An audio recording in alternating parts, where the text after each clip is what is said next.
My motion is to execute and implement what was agreed upon yesterday. At 4 o'clock in the afternoon, we take our oath. Very clear. It was agreed by the minority No, leader. no, yesterday. Mr. President. No. And the agreement natin, the oath taking is not the convening of the court. That's very clear, Mr. President. Napakahirap naman po magpatupad ng ganyang kasimple. Gawin na po natin yung approved motion kahapon.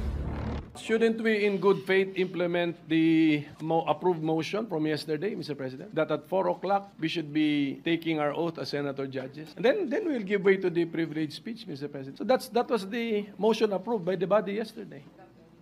Majority Leader. Yes, Mr. President, we will be honoring that what was agreed upon yesterday, but this is a personal collective privilege, and any member of this August body can just stand up and avail of this collective of this privilege hour, Mr. President. No, I don't think so, Mr. President. This is a privileged speech. This is a privileged speech. This is not a privileged motion. So my motion is to execute and implement what was agreed upon yesterday. At 4 o'clock in the afternoon, we take our oath. Senator De La Rosa. Yeah, Mr. President, it was very clear yesterday that we agreed that before I take my oath as member of the impeachment court, I should have delivered my privileged speech. That's why I made it a precondition to my approval or to my agreement to the motions yesterday that I'm willing to take oath as a member of the impeachment court, provided let me first deliver my privileged speech. And very clear, it was agreed by the minority No, leader no, yesterday. Mr. President. No.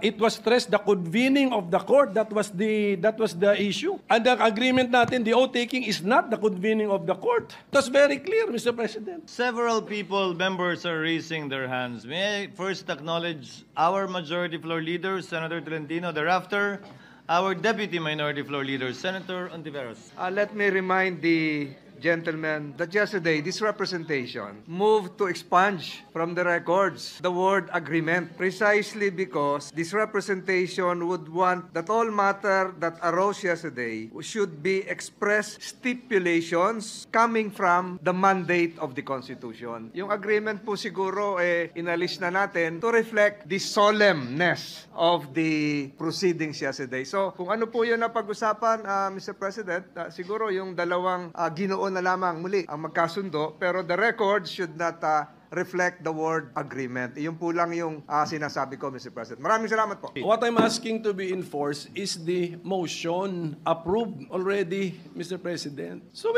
we had approved by the plenary. A motion was approved by the plenary. So yun lang. Senator Ontiveros is recognized. I second the motion of the minority leader, Mr. President. The motion to implement the approved motion. Napakahirap